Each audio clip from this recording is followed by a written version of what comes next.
Bonjour à toutes, bonjour à tous. Bienvenue sur le podcast Cancéro, le podcast santé qui aide les patients atteints de cancer à devenir acteurs de leurs soins. Je suis Abigail, pharmacienne d'officine, et ma mission ici est de favoriser le partage d'expériences autour des parcours de soins cancer, le partage de témoignages entre patients et véhiculer une information de qualité pour les patients atteints de cancer ou en rémission, ainsi que pour leur entourage, les aidants, les accompagnants. Pour ce faire, j'accueillerai à mon micro des patients qui ont pour point commun l'envie de partager leur expérience et leur histoire dans le but d'aider les autres. J'accueillerai aussi des experts, des professionnels de santé, des associations, car je suis convaincue qu'un patient bien informé est un patient qui sera plus facilement acteur de son parcours de soins dans le but d'améliorer sa qualité de vie. Si vous appréciez mon travail, n'hésitez pas à recommander le podcast Cancéro à d'autres patients qui pourraient en avoir besoin. Vous pouvez aussi mettre un avis et une note sur les plateformes d'écoute afin de rendre Cancéro plus visible et d'aider un maximum de patients. Mille merci et je vous souhaite une très belle écoute.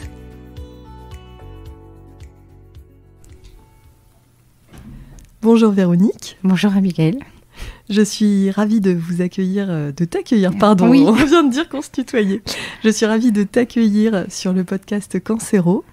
Oui, merci. Merci beaucoup pour ton temps, merci pour ton accueil. On enregistre aujourd'hui à l'Institut Jean Godino, je pense qu'on peut oui, le dire. Oui.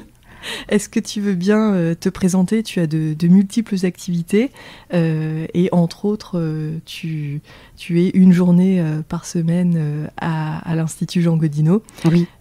Voilà, donc tu vas nous expliquer tout ça, mais avant, voilà, si tu pouvais te présenter. D'accord. Pour les auditeurs qui nous écoutent. D'accord. Donc Véronique, j'ai 54 ans. Je vis dans le sud-ouest marnais à Montmirail depuis un peu plus de 30 ans, donc en milieu rural.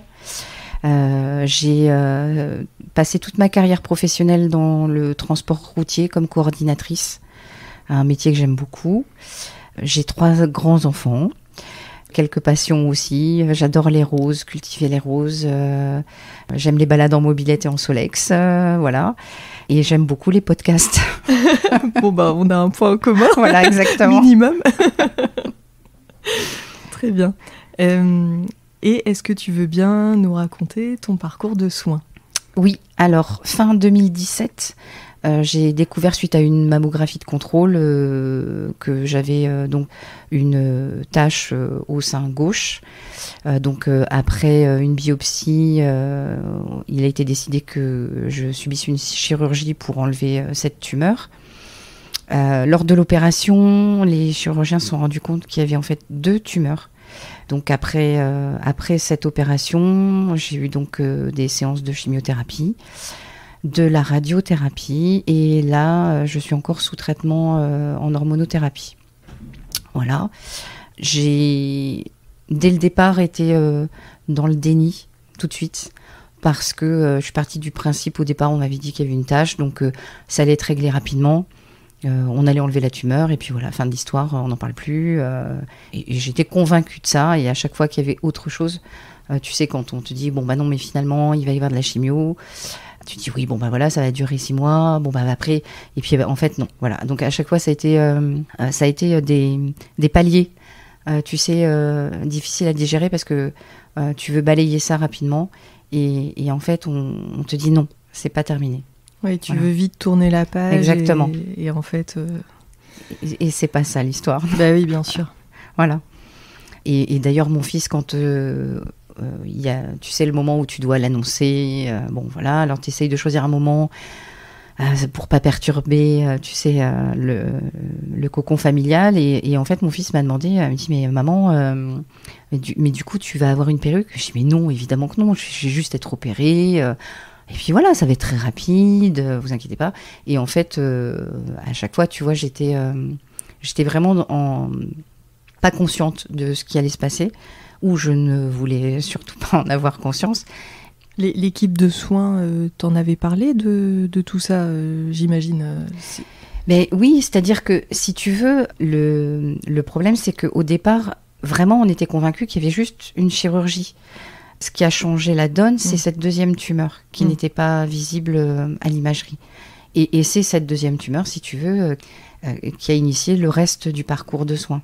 Oui. Voilà, donc pour moi, vraiment, c'était vraiment minime. Tu vois, il n'y avait pas grand-chose, ça allait être réglé rapidement. Bon, et ça n'a pas été le cas. Mais je me suis quand même engluée dans ce refus, tu sais, d'accepter, Alors bon, tu vas me dire, t'as pas le choix, mais bon, à chaque étape, voilà, je me disais, bon, allez, voilà, ça va aller vite. Moi, je voulais continuer à travailler. Enfin, bon, complètement à côté de la plaque par rapport à ce que ça implique. Aucune curiosité non plus, tu sais, pas te poser de questions. Donc, comme ça, ben, tu sais pas. C'est pas la bonne formule non plus, parce qu'au travail, j'ai eu le même discours de dire mais non, mais vous inquiétez pas, je reviens vite. Pendant la chimio, mais moi, je reviens entre les deux, etc. Enfin, bon.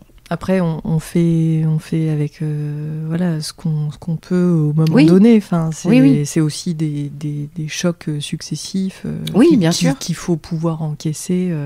Enfin, on peut pas voilà, imaginer que ça puisse être plus compliqué. Non, je me sentais pas du tout concernée par tout ça. Et donc, je venais toute seule au rendez-vous parce que...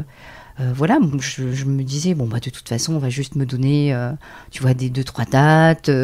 Bon, ça va pas aller plus loin. Et le choc de la chimiothérapie, j'étais toute seule. Et donc là, bon, ça a été difficile. Et quand je suis ressortie dans la salle d'attente, donc il y a une infirmière et une psychologue qui sont venues me voir en me disant, bah, attendez, on va discuter un petit peu. Et j'étais dans le rejet total et elle me dit, mais est-ce que vous avez compris? Mais je dis, sinon je comprends rien en fait. Tu vois, tu te dis, mais qu'est-ce qui se passe? Qu'est-ce qui m'arrive? Et puis après, on m'a emmenée pour visiter l'hôpital de jour, tu vois, où on reçoit les cures de chimiothérapie. Et je voyais évidemment des gens malades, forcément. Et je me disais, mais moi, j'ai rien à faire là, en fait. Il y a une erreur de casting monumentale. Enfin, j'ai rien à faire là. Moi, je veux pas venir dans cet endroit. Mais est-ce que ça fait pas partie du processus normal d'être d'abord dans le refus? Oui. Faudrait que je demande à la psychologue. Oui. Non, mais parce que c'est vachement intéressant, en fait. Il y a des étapes et on y passe plus facilement, plus rapidement, selon les certaines personnes, oui, bien sûr. Bon, voilà, tu vois, moi, c'était pas mon truc. Et venir à l'institut, c'était vraiment, pour moi, ne serait-ce que venir à l'accueil... Vraiment, c'était pas mon monde, j'avais rien à faire là. Je te dis, c'est comme si, tu sais, il y avait vraiment une erreur. On s'était trompé, fallait résoudre ce problème. Non, tu sais, comme dans certains films où on interne des gens, ils disent, mais non, je ne suis pas fou. C'était un peu ça. Je n'ai pas de cancer, non. Bon. Et ils avaient quel âge, tes enfants? Alors, ils avaient 16, 19 et le plus grand presque 20 ans. D'accord. Donc, bon, voilà, ça a été difficile. Donc, j'ai 2 garçons et une fille. Ils ont eu chacun leur méthode pour supporter tout ça et vivre ce parcours de soins. Mon fils plus jeune, lui, était surtout... embêté parce qu'il ne savait pas comment réagir et en fait il en parlait à sa sœur, il disait mais moi je ne sais pas comment faut faire. Bon voilà, tu vois, très déstabilisé. Par contre, le jour de ma première cure, il s'était fait virer du lycée, il était exclu une journée, bon voilà, passons.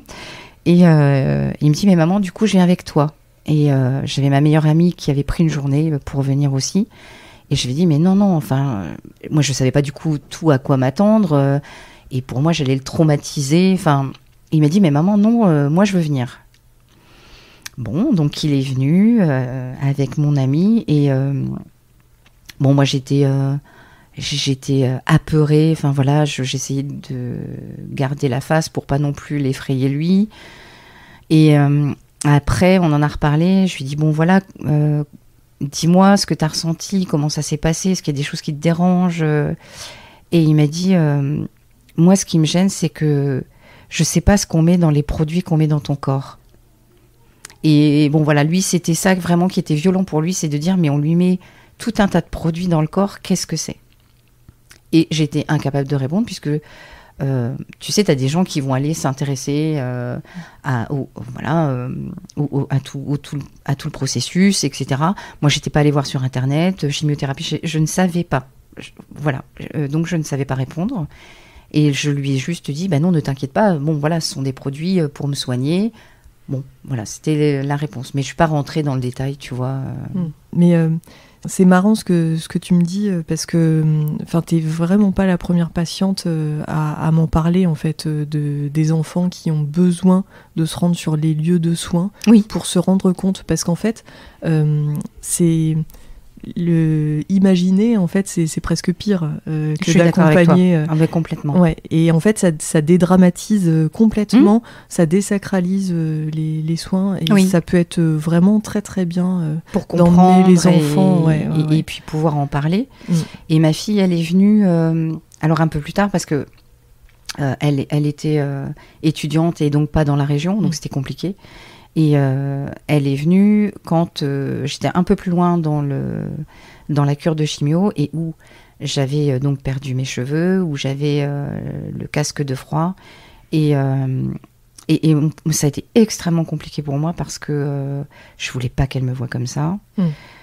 Bon, c'est assez douloureux, le casque de froid, bon voilà, tu supportes, mais bon, c'est pas une partie de plaisir. Et avant de l'avoir sur la tête, forcément, il faut que tu enlèves... Alors moi, j'avais une prothèse capillaire et je ne voulais pas qu'elle me voie sans cheveux. Moi-même, je ne me regardais pas. Je ne me suis jamais vue, tu vois, sans cheveux.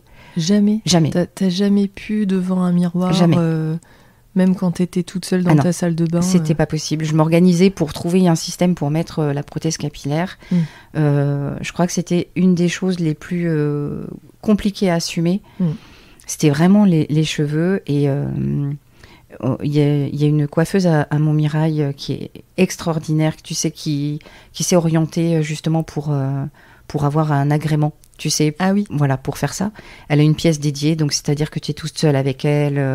On réessaye plein de prothèses avant de trouver la bonne. Voilà, ça peut durer un peu de temps. Et quand j'ai commencé à les perdre, elle m'a dit, bon, écoute, Véro, viens, on va tout enlever. Ça sert à rien de souffrir à voir tes cheveux au jour après jour tomber. Et donc, elle a tourné le siège. Comme ça, je me voyais pas. Et donc j'ai pleuré tout le long. Et en fait, la première image qui m'est venue, c'est horrible, hein, mais j'avais l'impression d'être, tu sais, en période après-guerre, quand on rasait les femmes en place publique. Et j'entendais le bruit du rasoir. Ça a été la pire, vraiment la pire scène, la plus grosse difficulté pour moi à assumer. Et bon, maintenant, tu vois, j'ai les cheveux très courts. J'ai mis beaucoup de temps à me réapproprier mon image, à me dire c'est une autre personne, je sais pas qui c'est, enfin c'était alors bon, j'avais pas les cheveux non plus super longs, enfin bon voilà, c'était pas Samson non plus, bon, mais vraiment très difficile à supporter. Ouais, mais c'est un cap difficile en début de parcours pour énormément de patients, de patientes, mais aussi des patients. Faut pas sous-estimer le fait que pour un homme ça soit plus facile, être dur aussi. Je suis d'accord. Mais c'est vrai que, les femmes tout particulièrement, c'est vrai que c'est un cap très très difficile, parce qu'en plus, du coup, à partir de ce moment-là, on sait qu'on renvoie l'image de quelqu'un de malade. Bien sûr. Donc c'est sûr qu'aux yeux de tout le monde, là, on est stigmatisé, on peut moins cacher les choses, c'est bien ça. sûr. Et ce qui est difficile aussi, pourtant, tu vois, c'est bienveillant. Et j'ai écrit une pièce de théâtre là-dessus, tu sais, avec les maladresses qu'on peut entendre, parce qu'il n'y a pas de malveillance, mais parfois, ça peut être difficile à entendre.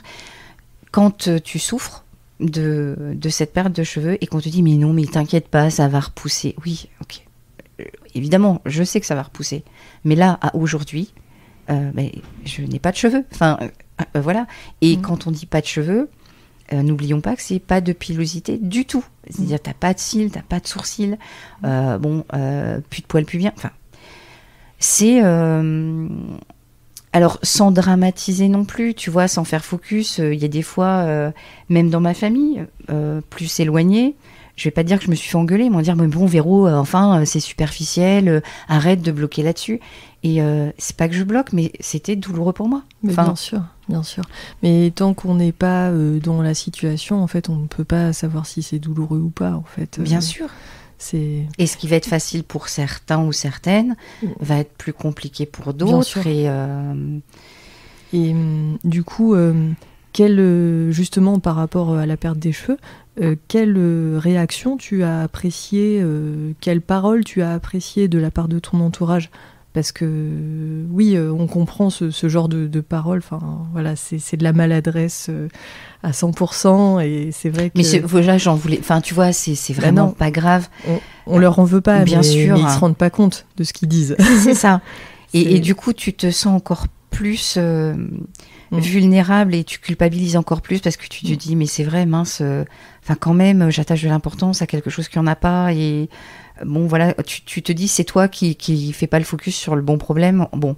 Et ce qui m'a le plus touchée, en fait, c'est ma fille qui m'a dit, écoute, maman, tant que tes cheveux n'auront pas repoussé, je n'irai pas chez le coiffeur. Voilà. Et donc, bon, bah là, tu dis, waouh, c'est c'est magique, quoi. Enfin, c'est la plus belle chose que j'ai entendue. Et après, à l'époque, tu sais, je faisais partie d'un club de danse de salon. Et on avait un spectacle en fin d'année.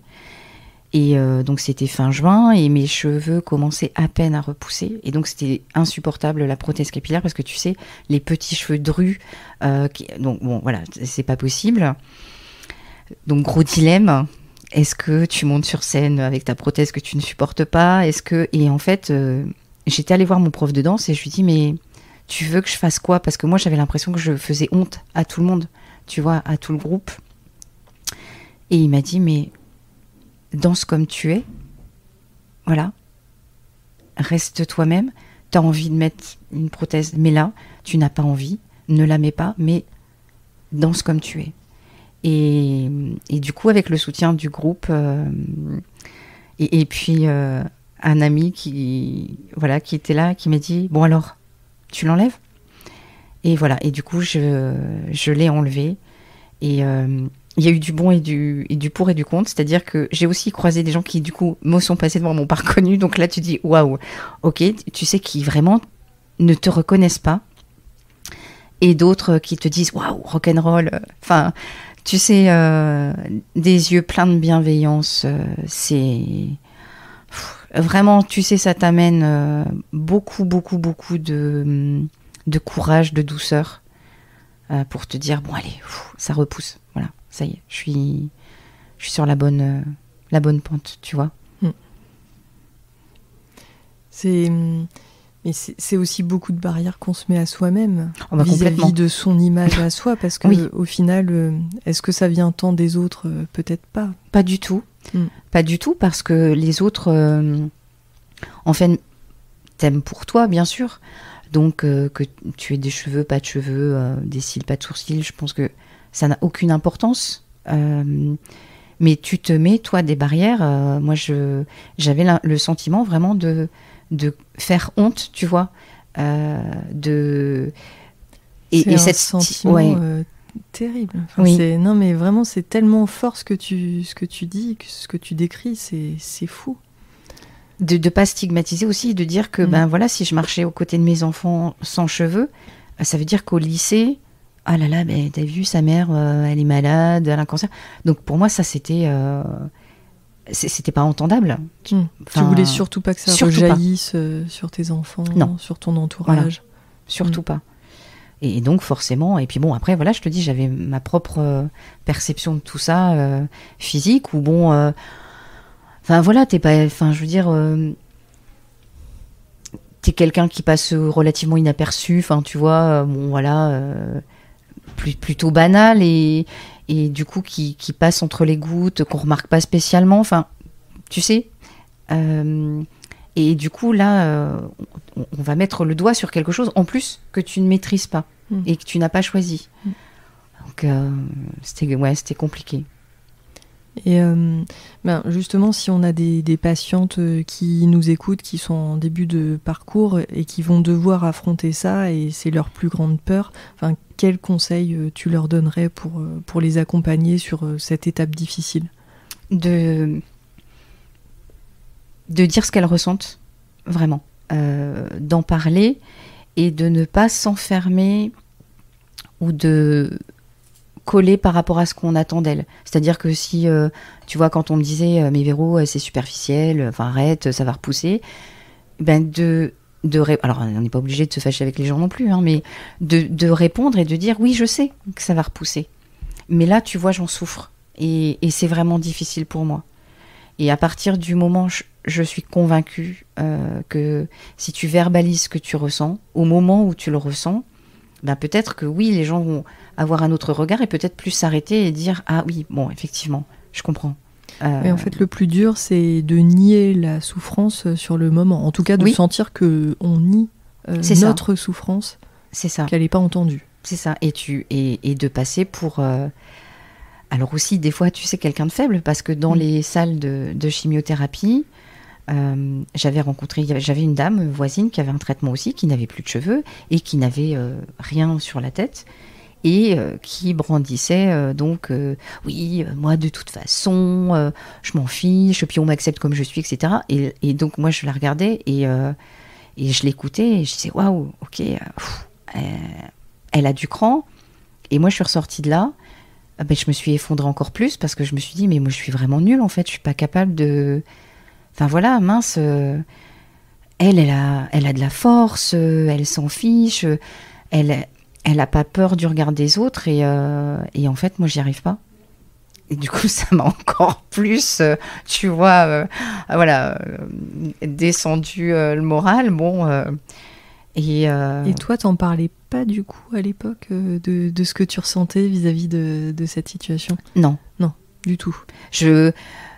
J'en parlais en disant, à ma meilleure amie, Bon, alors évidemment, à tes enfants, tu évites de parler de tes soucis. Tu es, tu sais, la personne déjà qui cause des soucis dans la famille. Donc, tu veux pas en rajouter. Et le peu de personnes à qui j'en parlais un peu, essayaient de me rassurer. Et moi, je me disais, en fait, t'es pas normal, mais c'est vraiment, tu t'attaches à quelque chose de superficiel et tu ne devrais pas, en fait. Donc, tu gardes ça pour toi et puis, tu t'en accommodes, quoi. T'avais des psychologues et des socio-esthéticiennes dans ton parcours de soins au début ? T'étais accompagnée par des professionnels comme ça ? Non, parce que, tu sais, comme je te disais, j'habite Montmirail et l'Institut Godino est à Reims, donc il y a 1h15 à peu près de trajet. Donc en fait, je revenais pas entre les cures pour rencontrer les socio-esthéticiennes. Et puis, on m'avait parlé de psychologue, mais j'avais un cancer du sein. Donc, ça n'a absolument rien à voir. Voilà. Pourquoi faire ? Donc, non, je suis allée la voir à la fin de la radiothérapie. Donc, on était presque à 1 an, tu vois, du diagnostic. Et ouais. Voilà, où là, c'était la chute, tu sais, on était proche de l'Ohio, là, et là, oui, je suis allée la voir. Sandrine Gelé, d'ailleurs, que je crois Oui, que j'ai interviewé la semaine dernière. Qui est extraordinaire, voilà. Voilà. Donc oui, bien longtemps après. Oui, donc peut-être le conseil... même si en termes de logistique c'est difficile, c'est quand même des professionnels incontournables. Exactement. Pour passer ce cap. Et puis tu peux toujours, tu vois, même au niveau de la logistique, tu viens, admettons, pour la cure de chimio, tu peux toujours essayer de cadrer un rendez-vous et puis organiser le retour taxi en amont pour dire, ça sera du coup pas à 15h mais plutôt à 16 parce que j'ai une autre visite derrière. C'est tout à fait réalisable et il faut insister sur le fait aussi que quand tu es dans un institut, après, moi je parle de celui que je connais, mais ici, à Reims, c'est une oncopsychologue. Elle est au cœur d'un institut de cancérologie. Donc, elle connaît tout ça. Je ne dis pas que les autres psychologues non, hein, attention, c'est pas du tout l'idée, mais Bien sûr. Mais voilà, il faut pas laisser ça de côté en se disant non, j'en ai pas besoin, mais non, ça va, j'ai beaucoup de soutien, tout va très bien. Il vaut mieux peut-être aller voir, tu vois, en amont, au début, de temps en temps, régulièrement, pendant tout le parcours de soins, plutôt que d'attendre que peut-être il y ait quelque chose qui n'aille pas, ou une baisse de morale, ou il y a des épisodes dépressifs post-traitement. C'est dommage parce que je pense que cet accompagnement est vraiment bénéfique. Voilà. Après, est-ce que sur le moment, tu ressentais que ça te touchait autant cette problématique? Peut-être pas aussi. Des fois, on s'en rend compte après coup. Oui, alors... à quel point c'était douloureux. Oui, effectivement. Et tu vois, ça m'a absolument pas effleuré l'esprit d'aller voir une psychologue. Ouais. Bon, c'est paradoxal, hein, mais voilà. Mais en plus, juste pour terminer sur oui. ça, parce qu'on va passer à la suite de ton parcours de soins. Mais c'est vrai que maintenant, il y a plein d'alternatives qui existent et qui sont hyper sympas, des bandeaux, des bonnets. Oui, j'en avais après, voilà. Ouais. Oui. Je m'en étais acheté et bon, voilà, ça te permet de changer.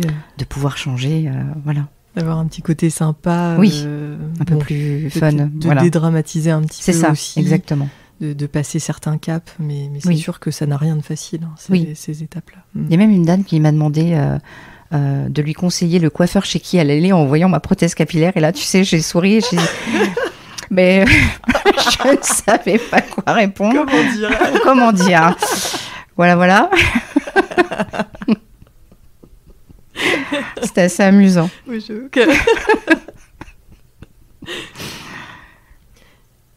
Et donc la suite de ton parcours Alors après tout ça, il y a eu... alors on reste dans l'idée, tu vois, du déni, du manque de communication flagrant. En fait, ma vie personnelle a volé en éclats. Parce que je n'ai pas assez parlé de ce que j'avais besoin ou de ce dont je n'avais pas envie, que ça soit au niveau conjugal, familial, professionnel. Tu sais, à minimiser toujours les choses. On s'enferme dans un mauvais discours et après tu peux difficilement faire marche arrière. Quand tu dis non, ça va, je reviens travailler, tu peux pas après dire non, en fait finalement ça va pas du tout. Et parce que les gens comprennent pas. Et même si dans ton entreprise, les gens, moi j'ai eu de la chance, les personnes faisaient preuve d'extrêmement de bienveillance, étaient à l'écoute, etc. Mais bon, au bout d'un moment, ils se collent à ton discours.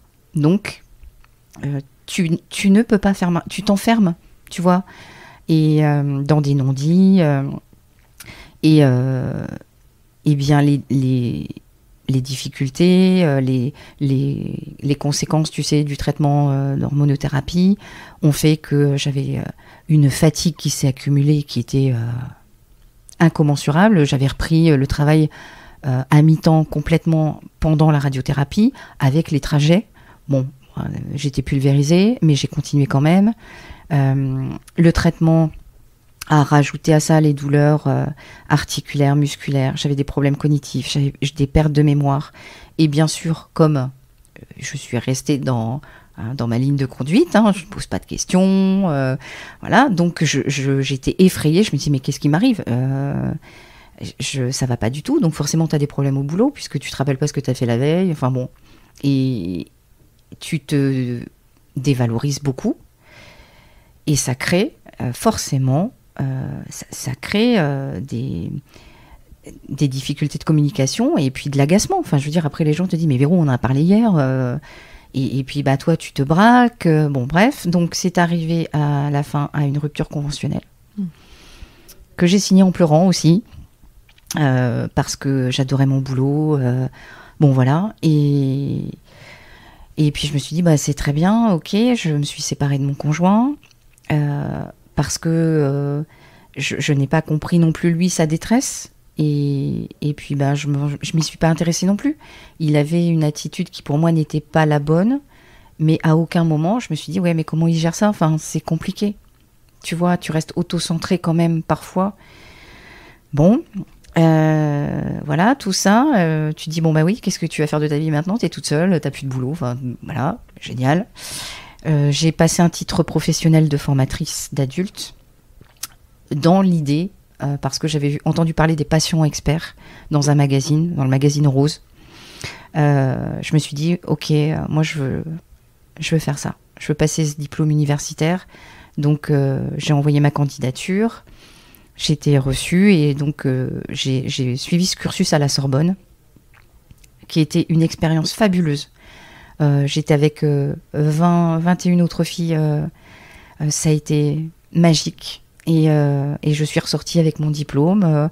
Donc tu as un écrit réflexif à rédiger, tu passes un oral, enfin... Tu vois, tu reprends un parcours d'étudiante, en fait. Tu te remets un peu en question aussi.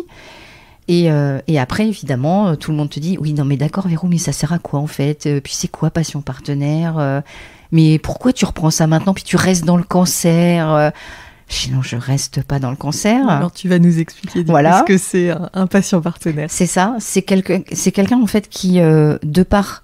une maladie chronique, donc notamment moi c'était le cancer du sein, va développer, si tu veux, une connaissance un peu plus fine de sa maladie et de tout ce qui l'entoure et va pouvoir transformer cette expérience en expertise et pouvoir accompagner, aider, écouter d'autres personnes qui sont dans ce cas-là. Quand je dis d'autres personnes, ce sont les patients mais aussi les aidants, les proches. Et mon projet, puisque tu ne peux pas candidater à ce DU si tu n'as pas un projet.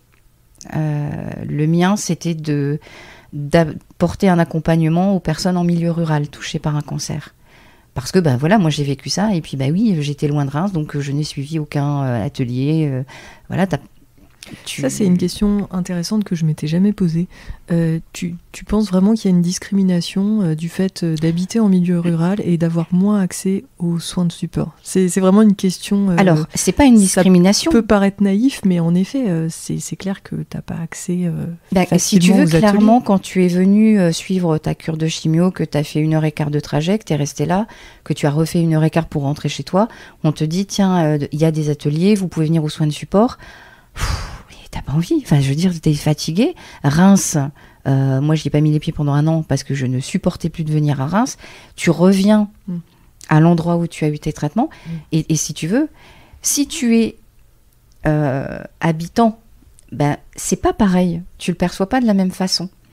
Et du coup, tu t'isoles et les soins de support. Bon, après, moi, j'y suis venue parce que je souffrais beaucoup et je me suis dit, fais la démarche, mais bien après.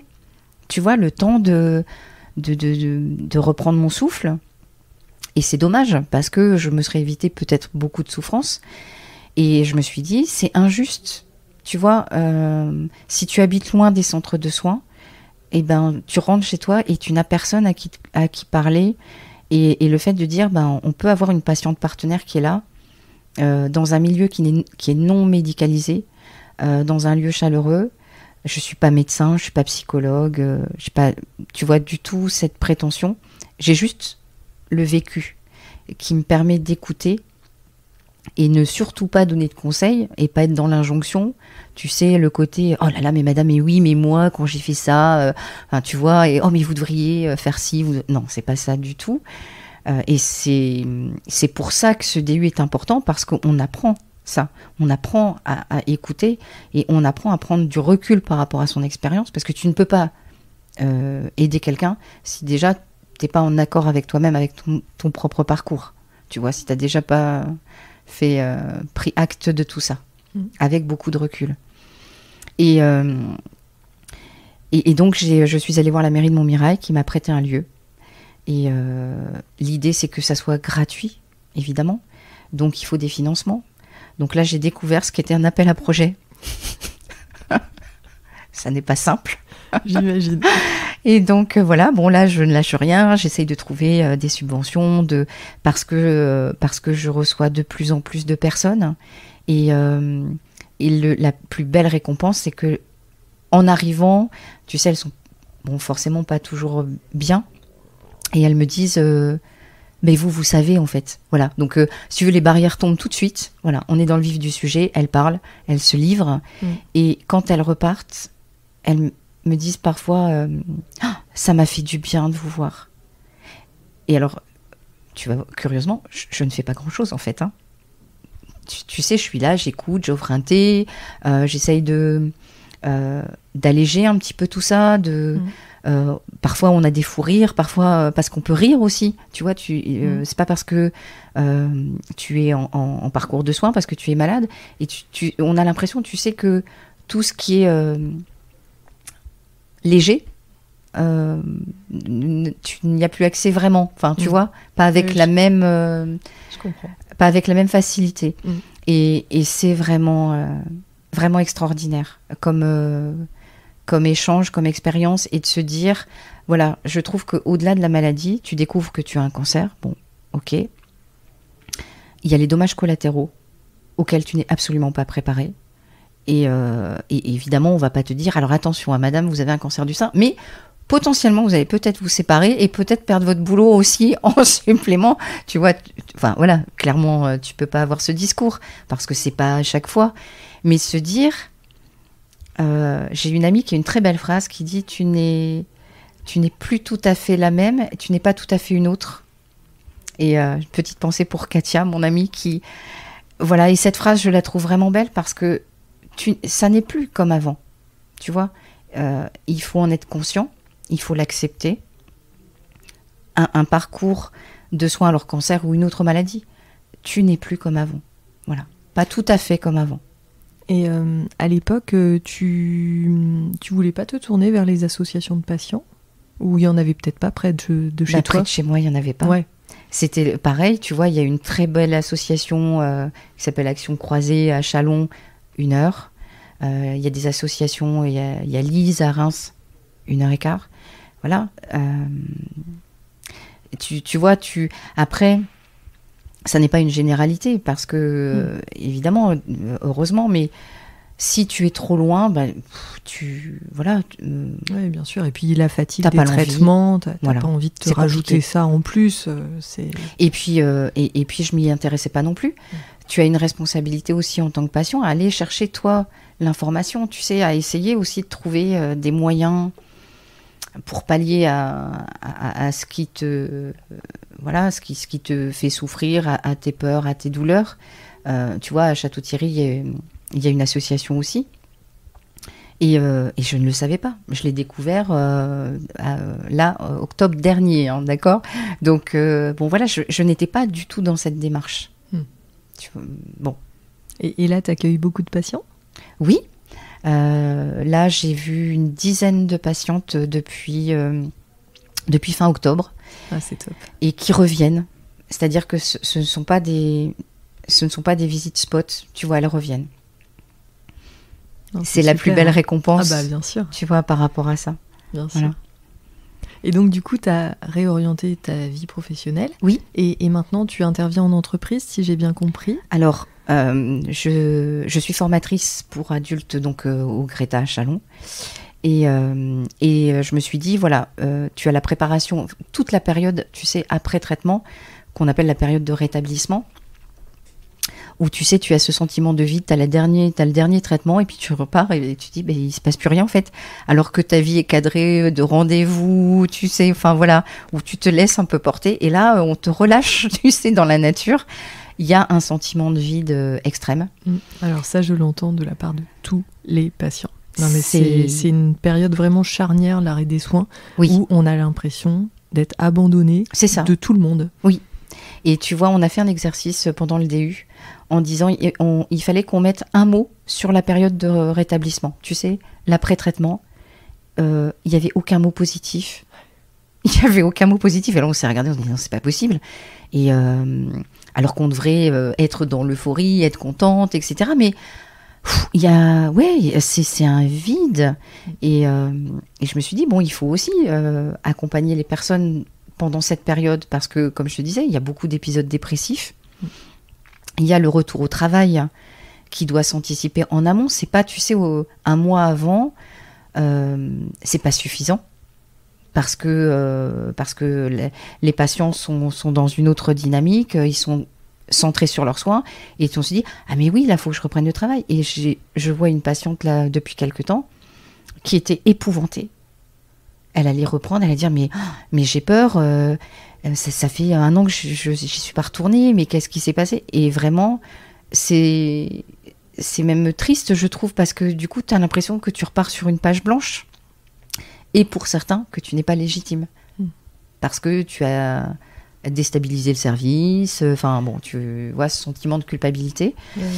Et donc, accompagner les patientes, c'est une chose, mais je me suis dit que si tu n'accompagnes pas non plus les entreprises, en fait, c'est pas équilibré.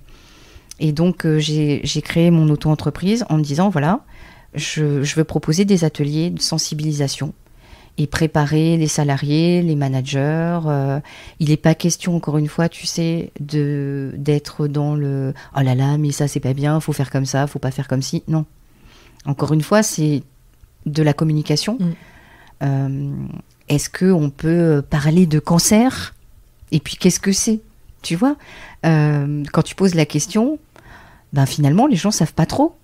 Et c'est quoi une chimiothérapie? À part si tu en as entendu un peu parler ou si tu as été confronté, tu sais pas. Et qu'est-ce qui se passe après non plus? Et puis ça fait peur. Alors et puis ça fait peur. Le sujet. Évidemment. Et puis il y a un manager qui m'a dit, moi, pour pas dire de bêtises, en fait, je dis rien. Oui, voilà. Ok, super. Bon, c'est un parti pris, mais la personne qui revient, la salariée, elle avait peut-être envie que vous lui disiez quelque chose. Qu'elle se sente attendue. Mais c'est ça, c'est une telle peur de faire des maladresses que du coup, on préfère rien dire. Alors qu'en fait, c'est pas du tout la meilleure option, surtout pas en entreprise. Mais bien sûr que non. Et donc, ces ateliers ont été très bénéfiques. Alors, il y a eu des révélations, tu sais, des gens qui ont parlé pendant ces ateliers, justement, qui se sont livrés. Il y a eu des moments d'émotion extraordinaires. Je ne m'attendais pas du tout à ça. Mais vraiment des... Waouh, tu te dis... Bon, c'est beau, tu vois. Et il y a des personnes qui sont venues me voir après en me disant merci parce que on peut plus faire comme si on savait pas. Maintenant, je suis conscient que mon collègue qui a un traitement d'immunothérapie et qui est en temps partiel, je comprends un peu mieux ce qu'il vit et je peux oser aller lui parler, lui tendre la main en fait. Tu vois, pas faire comme si on savait pas, pour qu'ils se sentent, tu sais, réintégrés. Donc, si on dit rien, tu vois, c'est comme si c'était... Mais non. Rien passé, mais non. Non. Et puis, des sujets très importants, parler de la fatigue. Oui. Et parler des problèmes de cognition aussi. Bien sûr. En entreprise. Enfin, c'est vraiment les 2 sujets phares qui font qu'il y a aussi une incompréhension des fois sur le retour des patients au travail. On ne peut pas revenir dans les conditions d'avant le traitement. Ah mais non. C'est pas possible. Non. Et si on explique, encore une fois, comment faire face à quelque chose si tu n'en comprends pas les tenants et les aboutissants. Si tu sais, eh bien, tu peux en parler et les collègues vont dire, oui, bon, on sait effectivement, il peut y avoir des moments où la personne sera pas à 100%, aura des difficultés de mémoire, de concentration. Mais qu'est-ce qu'on peut faire ensemble pour trouver des solutions? Est-ce qu'on peut te mettre un truc en place? Est-ce qu'on peut y réfléchir ensemble? Tu vois? Je trouve ça super important. Complètement. Et en plus, il y a beaucoup de boulot sur le sujet parce que, pour en avoir discuté avec bon nombre de patientes et entre autres sur le podcast, c'est vraiment aussi un moment difficile où voilà, il y a beaucoup de maladresse de la part des managers, des entreprises. C'est ça. Et encore une fois, ça n'est pas de la malveillance. Tu vois, on a tendance... C'est un gros manque d'information. Voilà, quand on est concerné, qu'on est blessé, forcément, on prend ça... Et c'est pas de la malveillance. Et tu vois, le fait... Alors, j'allais dire, ça va peut-être être... mais je le dis quand même. Peut-être que la chance que j'ai d'être passée par là fait que quand j'arrive en entreprise, tu vois, il y a une légitimité et une écoute de la part des managers et des salariés. Parce qu'on se dit, bon voilà, ok, elle est formatrice, mais elle est passée par là, elle a le vécu. Donc, bon, on va avoir une écoute différente, tu vois, et c'est l'intérêt, c'est pour ça que je tiens à tout ça, à cette mission, à à avoir eu ce parcours de patiente partenaire pour dire, bon, ok, c'est pas une fatalité, j'ai fait des erreurs en tant que patiente, je les connais. Bon, bah, est-ce que je peux maintenant à mon tour essayer de mettre des mots là-dessus, tu vois ?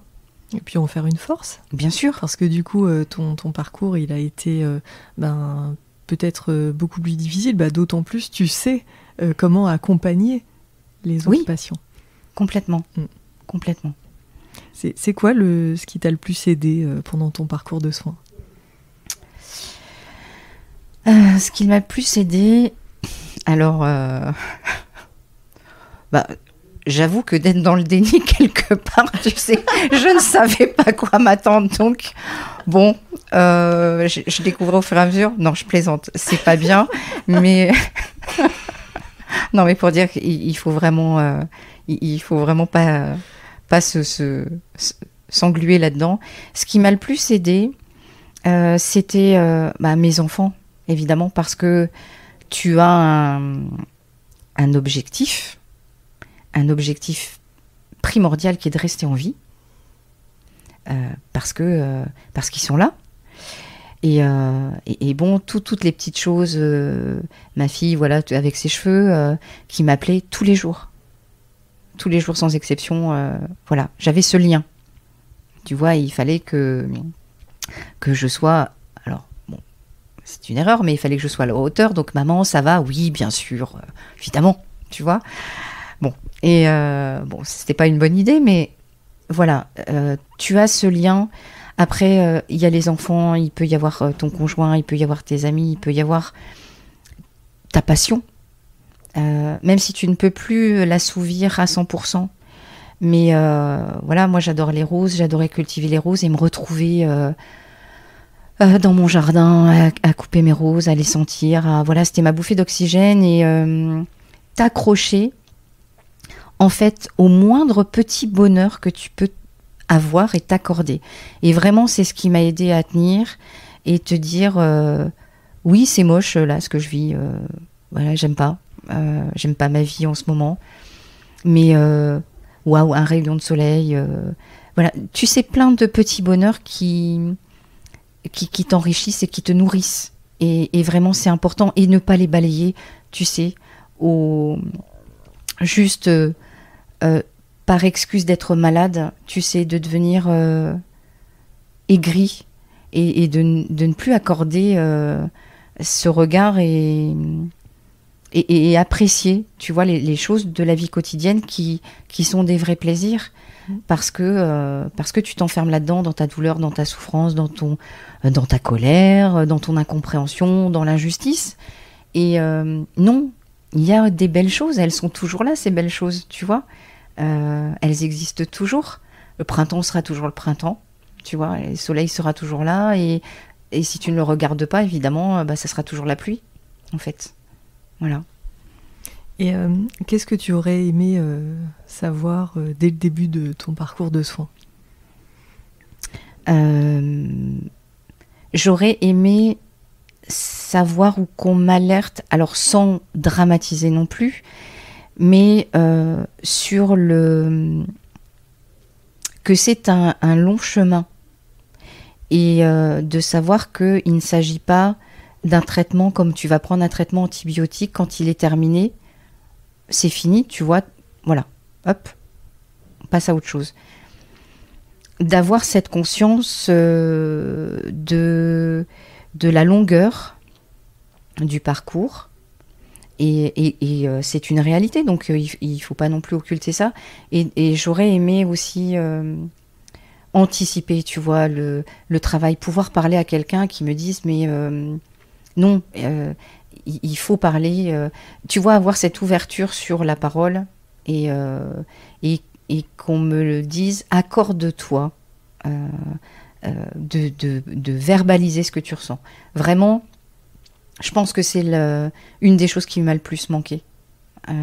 Tu vois, accorde-toi de ça ne va pas. Bon, c'est pas grave. Demain, peut-être, ça ira ou pas, et c'est pas grave non plus. Voilà, vraiment de verbaliser et au travail de dire, bon, je maîtrise pas là ce qui m'arrive. Je l'ai pas choisi. Je vais faire au mieux. Mais je ne garantis pas à 100% tout ça. Et peut-être, encore une fois, que demain, je serai au top. Et là, aujourd'hui, vraiment, je me sens pas bien. Je me sens extrêmement fatiguée. Tu vois, vraiment, ça, c'est vraiment ce qui m'a manqué. Mais du coup, c'est rigolo, ça rejoint la discussion de la semaine dernière avec Sandrine. Ah bon, oui. Oui, parce qu'en fait, c'était exactement ça. Enfin, elle me disait, ce qui doit vraiment alerter, c'est quand on n'arrive pas à verbaliser. Après, du moment qu'on verbalise, oui. Quelle que soit la situation, quel que soit le problème, en fait, c'est moins inquiétant. C'est vraiment quand on n'arrive pas à verbaliser que là, c'est plus problématique. Oui, et que ça cause des dégâts... dans l'entourage, tu vois. Oui, bien sûr. C'est une grande tristesse pour moi parce que tu te dis c'est du gâchis, parce que en fait c'était pas, entre guillemets, si compliqué, mais à l'époque ça l'était. Maintenant oui, avec le recul je me dis mais voilà, mais pourquoi, enfin, tu n'en as pas parlé, mais bon voilà, on refait pas l'histoire. Après tu ne vis pas avec des regrets, bon c'est tout, mais ça permet de vraiment prendre conscience des choses, et pour ton maintenant, ton présent, de se dire, parce que c'est pas que quand tu es malade que tu dois verbaliser les choses, et de dire maintenant, je suis pas encore au top à 100%, mais j'avance, et tu vois, de dire, non, mais en fait, non, ça, j'en ai pas envie. Voilà, et tu vois, te rendre compte que les gens ne te détestent pas, tu vois, il n'y a pas de problème, en fait. Voilà. Quel conseil tu donnerais à des patients qui débutent leurs soins ? D'écouter leurs besoins, d'accepter ce qu'ils ressentent. C'est pas facile, hein, vraiment. Mais vraiment d'écouter et d'entendre, s'autoriser à s'écouter et accepter les besoins au fur et à mesure. Et vraiment aborder le traitement pas à pas. Tu vois, chaque jour sera différent. Et accepter chaque jour ce que je ressens, ce que j'éprouve. Et pas voir la montagne en face de nous. Mais... C'est ça. Alors pas voir la montagne, pas minimiser le chemin. Ouais. Il clairement, oui. Les choses pas à pas. Il est long, mais voilà, ça se fait pas à pas. Vraiment. Et... vraiment pour pouvoir aussi accepter tout ce parcours de soins du mieux possible et le vivre du mieux possible, quand on écoute son ressenti, quand on l'accepte, on peut du coup après, tu vois, le verbaliser et dire voilà, là je me sens pas bien, là j'ai une douleur, bon ok, les équipes soignantes sont là pour parer à ces douleurs, et on peut pas la dire si on la refoule, tu vois, au prétexte de rester fort, parce que tu comprends... Et l'équipe de soins ne peut pas la soulager non plus. Et elle ne peut pas la soulager non plus, elle ne peut pas la deviner, tu vois. Et aux aidants, aussi bien pour les aidants, tu vois, que les patients, ne pas se mettre cette carapace de il faut que je sois fort pour elle, parce que voilà, c'est déjà difficile, donc si en plus moi je vais pas bien, ça va être compliqué. Non, vraiment, enfin... voilà, c'est comme ça, enfin, tu vois, de surtout pas se mettre dans cette espèce de carapace ou de cape de Wonder Woman pour protéger l'autre, parce qu'en fait, on ne le protège pas plus, et du coup, on se protège pas non plus. Et en quoi, pour toi, Véronique, l'épreuve de ton parcours de soins a été un révélateur de vie ?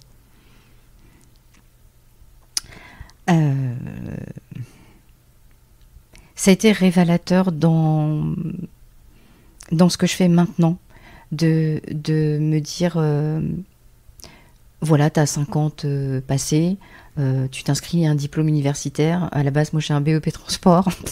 Voilà, ok, tu vois, pas de grandes études, et de dire mais oui, j'ai envie de le faire, allez, j'y vais. Bon, je réussis ou pas, il n'y a même pas de question, tu vois, à ce moment-là, d'entamer des choses, d'y croire, de dire oui, moi je veux créer un accueil pour les patients à Montmirail. Bon, bon, alors je te cache pas qu'il y a plein de gens qui m'ont dit mais enfin ça va pas ou quoi, c'est complètement utopique ton truc. Bon, ok.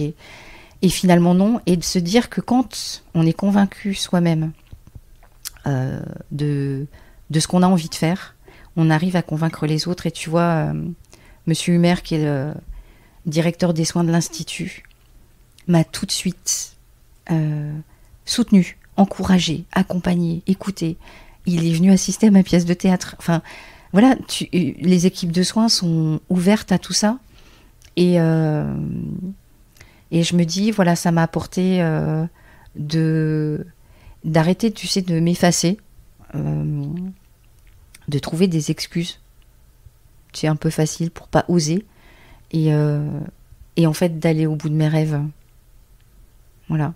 Merci Jean-Jacques Goldman. Non, mais c'est hyper puissant, mais c'est ça aussi qui m'intéressait dans ton message. Enfin, quand tu dis ma vie a volé en éclats, Ouais. Enfin, on sent que ça a été vraiment très, très, très difficile, Oui. et il y a eu beaucoup de remises en question, mais après il y a eu une énorme reconstruction aussi.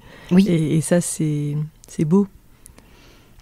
C'est une reconstruction que je me suis autorisée, et encore une fois, c'est le message que j'essaye de passer, c'est de dire, si toi-même, tu ne crois pas en toi, tu ne crois pas en tes projets, même s'ils paraissent complètement utopiques, eh bien, essayons quand même, tu vois. Et ça, j'étais incapable de faire ça avant. Incapable. Voilà. Je dis qu'avant, tu vois, j'étais plutôt quelqu'un de transparent.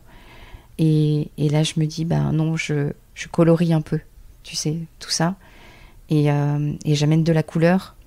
Et cette couleur, je suis heureuse de la transmettre, parce que tu dis, si j'ai des couleurs, c'est plus agréable de regarder un tableau coloré que quelque chose en noir et blanc. Et pour les autres patientes, d'être une image positive, tu vois.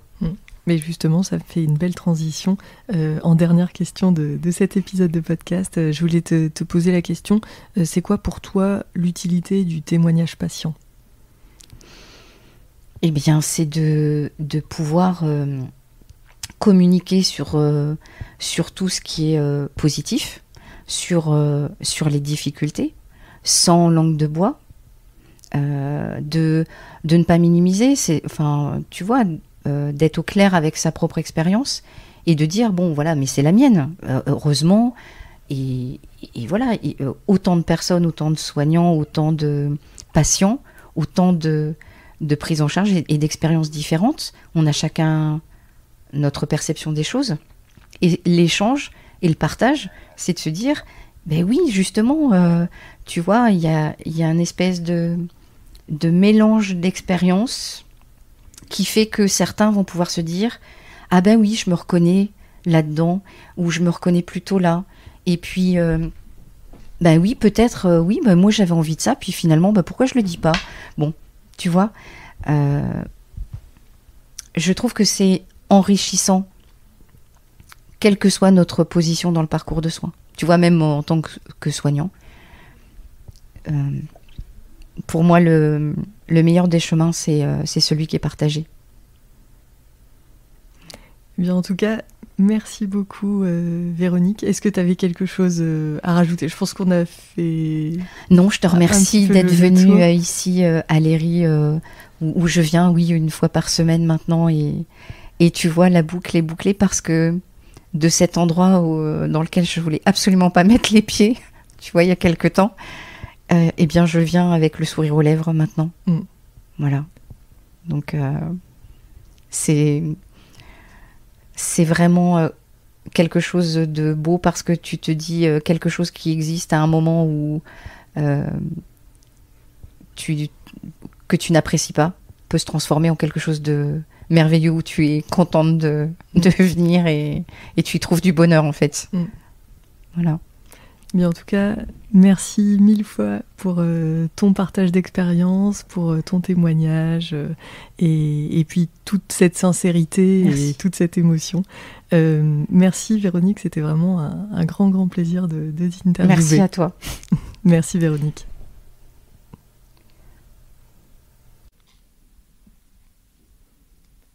Petite note de fin d'épisode pour vous rappeler que vous pouvez télécharger le cadeau gratuit que j'ai créé pour vous. Il s'agit d'une feuille très pratique pour les patients et qui permet la prise de notes entre 2 passages dans le service hospitalier. Le but de cette ressource est de faciliter la communication avec l'équipe de soins et de ne pas oublier les choses à dire en consultation. Vous pourrez y signaler vos symptômes, vos éventuels effets indésirables et noter toutes vos questions à poser aux différents professionnels du service. J'espère que cette ressource vous aidera dans votre prise en charge et vous trouverez le lien pour la télécharger gratuitement en note de l'épisode ainsi que sur la page Instagram. Merci d'avoir écouté ce nouvel épisode de Cancéro. Si le contenu vous a plu, n'hésitez surtout pas à le partager auprès de patients de votre entourage qui pourraient en avoir besoin. Vous pouvez aussi mettre 5 étoiles sur Apple Podcasts ainsi qu'un commentaire. Ça permet de rendre le podcast Cancéro plus visible et d'aider un maximum de patients. Si vous souhaitez me contacter pour me faire des retours sur les thèmes que vous aimeriez que j'aborde, me faire part de vos problématiques, ou peut-être même me raconter votre histoire, c'est sur la page Instagram du podcast que ça se passe, à cance.hero, canc.heros. Je vous souhaite une très belle journée, prenez bien soin de vous et à très vite.